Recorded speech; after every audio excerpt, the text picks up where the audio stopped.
Friends, my name is Avinash और welcome to my channel. और आज हम अपना इंडियन कॉन्स्टिट्यूशन से रिलेटेड प्रेसिडेंट के ऊपर तीसरा वीडियो बनाने जा रहे हैं और जो कि क्वेश्चन आंसर बेस्ड है। अगर आपको इस वीडियो को अच्छे से समझना है तो आप मेरा प्रेसिडेंट का पहला वीडियो ज़रूर देखिएगा, जिससे आपको इस वीडियो में लेक्चर में समझने में ज़्यादा आसानी होगी। और ये जो टॉपिक है बेसिकली यहाँ पर आज जो हम क्वेश्चन आंसर डिस्कशन करने जा रहे हैं वो इंडियन कॉन्स्टिट्यूशन में प्रेसिडेंट के इम्पीचमेंट से ज़्यादा रिलेटेड है। तो चलिए हम आज का वीडियो आज का शुरू करते हैं। पहला ही क्वेश्चन है, under which one of the following articles the process for removal of president of India through the process of impeachment has been let down. इस क्वेश्चन से ना एक क्वेश्चन भी मिल रहा है और आंसर भी मिल रहा है। ये क्वेश्चन में पूछ रहा है कि कौन सा आर्टिकल से प्रेसिडेंट, कौन सा आर्टिकल में प्रेसिडेंट का रिमूवल प्रोसेस लिखा है और प्रेसिडेंट का रिमूवल प्रोसेस का नाम भी साथ साथ दिया है इम्पीचमेंट। तो चलिए ऑप्शन देखते हैं, आर्टिकल 53, आर्टिकल 61, 74 और 33। तो आपने यहाँ पर समझिए इसका सही आंसर जो है वो है आर्टिकल 61। आर्टिकल 61 में इम्पीचमेंट प्रोसेस के बारे में डिफाइन किया गया है, यानी रिमूवल प्रोसेस जो है आर्टिकल 61 में मेंशन किया गया है। यहाँ पर आप एक बात याद रखिएगा, प्रेसिडेंट का जो रिमूवल है वो रिमूव कौन करता है, तो आप याद रखिएगा रिमूव्ड बाय, सही है, ग्राउंड, किस ग्राउंड पर मेंशन हटाया जाता है और प्रोसेस क्या है, ये तीनों बातें आप समझ लीजिए। रिमूव्ड बाय तो सिंपल शब्दों में बोलेंगे पार्लियामेंट हटाती है प्रेसिडेंट को, ग्राउंड बोलेंगे तो वायलेशन ऑफ कॉन्स्टिट्यूशन बोलेंगे, और वायलेशन ऑफ कॉन्स्टिट्यूशन प्रोसेस बोलेंगे तो इम्पीचमेंट। इम्पीचमेंट को मैं डिस्कस कर चुका हूँ। एक बात और देखिए, आर्टिकल 53 भी प्रेसिडेंट से रिलेटेड है और ये बताता है कि जितनी भी एग्जीक्यूटिव की पावर्स होंगी, यानी एग्जीक्यूटिव की जो पावर्स होंगी वो किसके पास वेस्टेड होंगी, किस में निहित होंगी, वेस्टेड इन प्रेसिडेंट, प्रेसिडेंट के पास होंगी। और प्रेसिडेंट इसको कैसे करवाएगा, काउंसिल ऑफ मिनिस्टर्स से।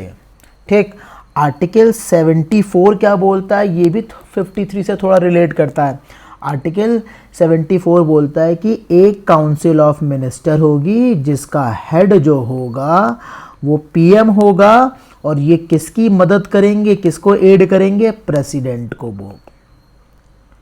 ठीक, आर्टिकल 13 जो है ये किससे रिलेटेड है, फंडामेंटल राइट से रिलेटेड है। और आर्टिकल 13 बताता है व्हाट इज लॉ, ये लॉ के बारे में बताता है। मैं थोड़ा सा ब्रीफ डिस्कशन कर देता हूँ। वो बोलता है कि कोई भी लॉ जो प्री कॉन्स्टिट्यूशनल हो, कोई भी लॉ जो पोस्ट कॉन्स्टिट्यूशनल हो, यानी जो संविधान से पहले बना है प्री कॉन्स्टिट्यूशनल, जो संविधान के बाद बना है पोस्ट कॉन्स्टिट्यूशनल। यानी कॉन्स्टिट्यूशन बना है, बना पहले बात का मतलब क्या है, 26 जनवरी 1950 से पहले के लॉज और उसके बाद के लॉज। जो भी लॉ फंडामेंटल राइट को क्या करते हैं, वॉयलेट करते हैं, उनको वॉइड डिक्लेयर कर दिया जाएगा, उनको निरस्त कर दिया जाएगा। आर्टिकल 13। और आप मेरे को कमेंट सेक्शन में बताइएगा फंडामेंटल राइट किस आर्टिकल से किस आर्टिकल तक मेंशन किए गए हैं। चलिए अब नेक्स्ट क्वेश्चन देखते हैं। तो president of India can be remove from office even before the expiration of term. तो आप इसको ऑप्शन देखिए, प्रेसिडेंट ऑफ इंडिया किसके थ्रू रिमूव हो सकते हैं और कैसे रिमूव हो सकते हैं, मैं आपको पिछले क्वेश्चन में बता चुका हूं। तो देखिए, political, by the political party in power, ये नहीं है आंसर।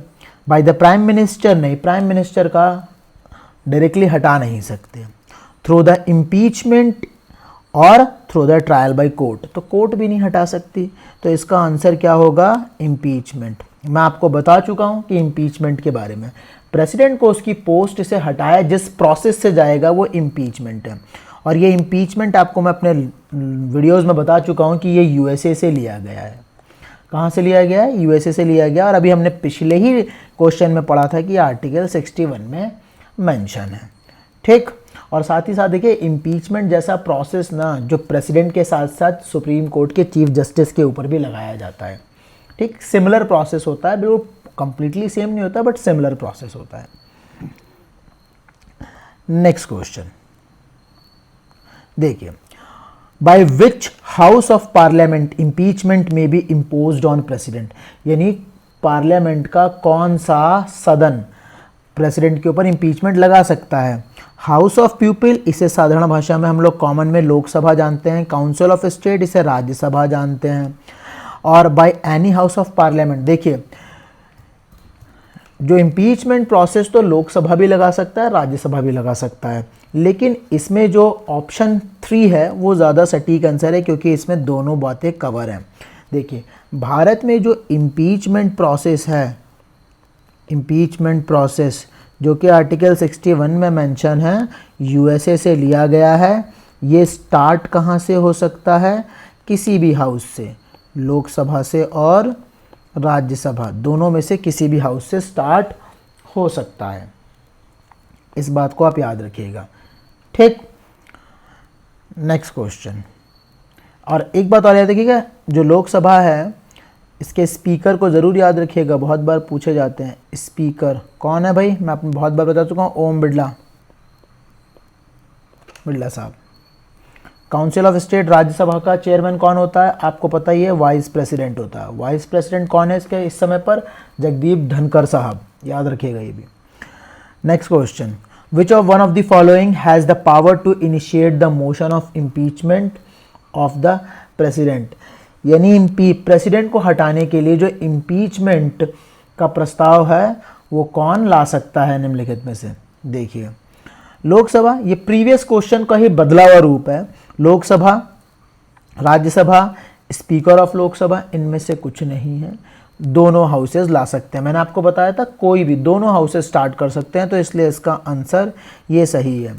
तो स्पीकर ऑफ लोकसभा से क्या लिंक है प्रेसिडेंट का, मैं थोड़ा सा बता देता हूँ कि अगर जब भी प्रेसिडेंट ना अपना रेजिग्नेशन देता है तो वाइस प्रेसिडेंट को देता है, और वाइस प्रेसिडेंट सबसे पहले किसको इन्फॉर्म करता है, वही स्पीकर ऑफ लोकसभा को। ये किस आर्टिकल में मेंशन है, आर्टिकल 56 में मेंशन है। लोकसभा से क्या लिंक है, ये इसमें 2 एंग्लो इंडियंस को नॉमिनेट करता है। इसमें 12 मेंबर्स को नॉमिनेट करता है प्रेसिडेंट। और आपको याद होगा मैं बता चुका हूँ, ये 2 और 12 ये दोनों ना प्रेसिडेंट के इलेक्शन में वोट नहीं डालते हैं। ये थोड़ा बहुत इन्फॉर्मेशन है जो मैं अपने लेक्चर की बातें रिपीट कर रहा हूँ जिससे कि आपको याद रहे। Next question, president can be impeached on the ground of violation of constitution by, यानी देखो यहाँ पे एक बात समझा दी गई है कि प्रेसिडेंट के ऊपर इम्पीचमेंट लगाया जाएगा किसके आधार पर, वायलेशन ऑफ कॉन्स्टिट्यूशन। भारत में एक ही कारण है प्रेसिडेंट को हटाने का उसकी पोस्ट से, वायलेशन ऑफ कॉन्स्टिट्यूशन, यानी संविधान का उल्लंघन। ये अब इस सवाल को कहाँ, ये भी याद रखिएगा, इस सवाल को कहाँ से स्टार्ट कर सकते हैं भाई, क्या चीफ जस्टिस ये लगाएगा, नहीं। क्या वाइस प्रेसिडेंट ये लगाएगा, नहीं। क्या स्पीकर ऑफ लोकसभा ये लगाएगा, नहीं। द 2 हाउसेस ऑफ पार्लियामेंट, दोनों हाउसेस में से कोई भी एक लगा सकता है। चीफ जस्टिस मैं आपको बता चुका हूं, DYV Chandrachud. Vice president Jagdeep Dhankhar. Speaker of Lok Sabha अभी मैंने प्रीवियस बताया था, ओम बिरला जी।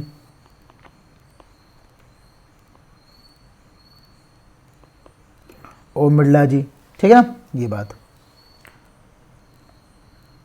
At least how many days of prior notice is required for the impeachment of the president of India? President के ऊपर impeachment लगाना है तो उसे कितने दिन पहले नोटिस देना पड़ता है, तो याद रखिएगा उसे 14 दिन यानी 14 डेज पहले नोटिस देना पड़ता है। याद रखिएगा ये, इसका आंसर ये सही है, impeachment। Next question, which one of the following is a part of electoral college of the president but not the process of impeachment. ये सवाल ये बोल रहा है कि भाई प्रेसिडेंट के इलेक्शन में तो वो पार्टिसिपेट करता है लेकिन प्रेसिडेंट को हटाने में वो पार्टिसिपेट नहीं करता। तो आपको ये इलेक्टोरल कॉलेज पता होना चाहिए। इलेक्टोरल कॉलेज इंडियन कॉन्स्टिट्यूशन के आर्टिकल 54 में मेंशन है, ठीक, 54 में। तो इलेक्टोरल कॉलेज में कौन कौन होता है आप याद रखिएगा, मैंने आपको बताया था इलेक्टेड एमपी, इलेक्टेड एमएलए और elected MLA of Delhi and Pondicherry, Delhi and Pondicherry. तो ऑप्शन देखते हैं इसको। भाई देखो, लोकसभा इलेक्शन में भी पार्टिसिपेट करता है, इलेक्शन में भी और रिमूवल में भी।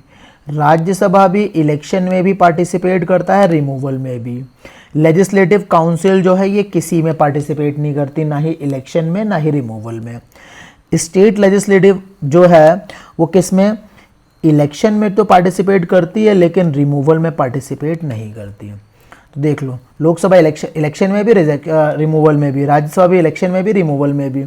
स्टेट काउंसिल तो पार्टिसिपेट ही नहीं करती किसी प्रोसेस में। तो ये सवाल बोल रहा है कि भाई प्रेसिडेंट को इलेक्टोरल कॉलेज में तो है लेकिन प्रेसिडेंट के इम्पीचमेंट में नहीं आता। तो देखो, चुनने में इलेक्टोरल कॉलेज तो यही है, ये है इलेक्टोरल कॉलेज, ये तीनों लोगों से मिलकर बना। तो इसका सही आंसर होगा लेजिस्लेटिव असेंबली आंसर। ये प्रेसिडेंट के इलेक्टोरल कॉलेज में तो है लेकिन प्रेसिडेंट के इम्पीचमेंट प्रोसेस में ये पार्टिसिपेट नहीं करती। लेजिस्लेटिव असेंबली से लोग कंफ्यूज ना होइए, हिंदी भाषा में इसे विधानसभा बोलते हैं और शॉर्ट फॉर्म में लोग इसको जानते ही हो आप, LA लिख देते हैं, लेजिस्लेटिव असेंबली। इसी के मेंबर को हम लोग MLA बोलते हैं, ठीक, इसी के मेंबर को हम लोग MLA बोलते हैं। The process of impeachment of the president of India is, ये समझिए। तो ये लिखा है भाई क्वाजी जुडिशियल प्रोसेस, तो इसका सही आंसर जो है वो है क्वाजी जुडिशियल प्रोसेस। इसको हिंदी भाषा में बोलते हैं अर्धन्यायिक। यह अर्धन्यायिक के सेंस में ज़्यादातर इंक्लूड होता है क्वाजी जुडिशियल, कि जो प्रेसिडेंट के इलेक्शन और रिमूवल, इलेक्शन में देखो इलेक्शन में देखिएगा कौन कौन, इलेक्शन में तो पार्लियामेंट में, लोकसभा एंड राज्यसभा में इलेक्टेड मेंबर पार्टिसिपेट करते हैं और MLA भी पार्टिसिपेट करते हैं डिफरेंट स्टेट्स के, और MLA भी पार्टिसिपेट करते हैं किस सेंस में, दिल्ली एंड पौंडीचेरी के। लेकिन जब भी रिमूवल प्रोसेस होता है उसमें सिर्फ और सिर्फ पार्लियामेंट के मेंबर पार्टिसिपेट करते हैं, इन लोगों का कोई यूज़ नहीं है। तो इस सेंस में बोल देते हैं कि भाई चुनने वाले लोग स्टेट भी है और पार्लियामेंट के भी हैं, लेकिन हटाने में सिर्फ पार्लियामेंट से पूछा जाता है, ठीक। तो इसका सही आंसर ये है क्वाजी जुडिशियल प्रोसेस। इम्पीचमेंट याद रखिएगा 61 USA जरूर। The vacant post of president can be filled with in, अगर प्रेसिडेंट की उसको पोस्ट से हटा दिया जाता है तो उसकी जगह कितने दिन में फिल करनी होती है, 90 days, 6 month, 9 month, 1 year। तो इसका आंसर है 6 month। और अगर ये पूछा जाए कहाँ लिखा है, ये आर्टिकल 62 के सेकंड क्लॉज में लिखा है कि भाई जब भी प्रेसिडेंट की पोस्ट खाली होगी, ठीक, तो वो 6 महीने के अंदर अंदर भर दी जाएगी। तो यहाँ पर आपको फिर से मैं एक चीज़ रिकॉल कराऊंगा, अगर प्रेसिडेंट एब्सेंट है तो उनकी जगह वाइस प्रेसिडेंट जाएंगे, अगर प्रेसिडेंट एंड वाइस प्रेसिडेंट दोनों एब्सेंट हैं तो उनकी जगह चीफ जस्टिस ऑफ इंडिया जाएंगे, अगर ये तीनों एब्सेंट हैं तो सीनियर मोस्ट जज जाएंगे। मान लीजिए अगर सीनियर मोस्ट जज भी नहीं है तो बहुत सारे सुप्रीम कोर्ट में सीनियर मोस्ट जज होते हैं। आज के समय में 34 जजेज हैं सुप्रीम कोर्ट में इंक्लूडिंग चीफ जस्टिस, तो सीनियरिटी में कोई ना कोई तो अवेलेबल होगा ही होगा, ठीक। एंड इस वीडियो का लास्ट क्वेश्चन पर डिस्कस करते हैं, ये भी पिछले क्वेश्चन से ही रिलेटेड है बट इसको समझिए, लैंग्वेज बदल देते हैं। In case of vacancy arising from the any causes other than expiry of term of president in the office, an election to fill the vacancy must be held in। अगर ये बोलते हैं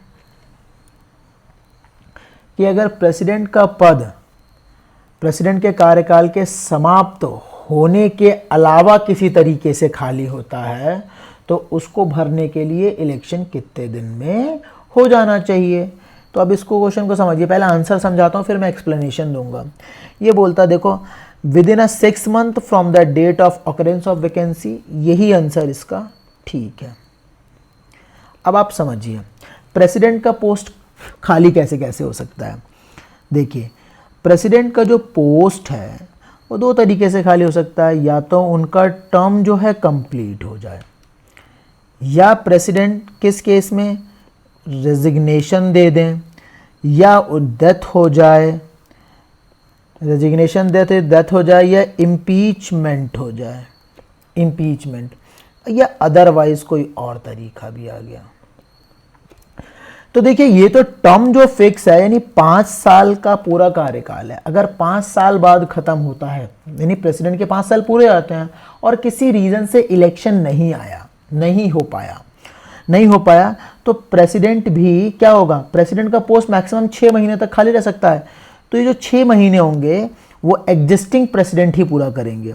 जैसे मान लीजिए प्रेसिडेंट है, इनका टेन्योर हो गया कंप्लीट, टीसी मतलब टेन्योर कंप्लीट, और देन उसके बाद 6 मंथ जो बचेंगे, इस 6 मंथ में भी यही वाले प्रेसिडेंट रहेंगे। और अगर इनमें से किसी केस में रिज़ाइन दिया, डेथ हुआ, इम्पीचमेंट, ये कोई फिक्स कंडीशन नहीं है, तो सडन होने वाली कंडीशंस हैं, तो इस केस में प्रेसिडेंट की पोस्ट खाली हो गई। तो इस केस में ना जो 6 महीने होंगे वो कौन रहेगा, यानी जब तक इलेक्शन नहीं आता तब तक कौन, इस केस में वाइस प्रेसिडेंट होंगे, और वाइस प्रेसिडेंट नहीं हुए उस समय तो चीफ जस्टिस ऑफ इंडिया होंगे, चीफ जस्टिस ऑफ इंडिया नहीं हुए तो सीनियर मोस्ट जज होंगे। ठीक है, इस बात को आप याद रखिएगा।